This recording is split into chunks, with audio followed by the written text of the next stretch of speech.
రమ్మండి sir.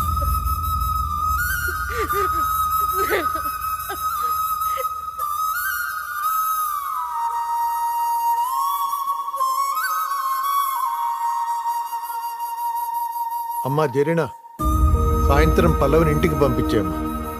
ఇక నుంచి ఇంటి దగ్గరే ఉంటా.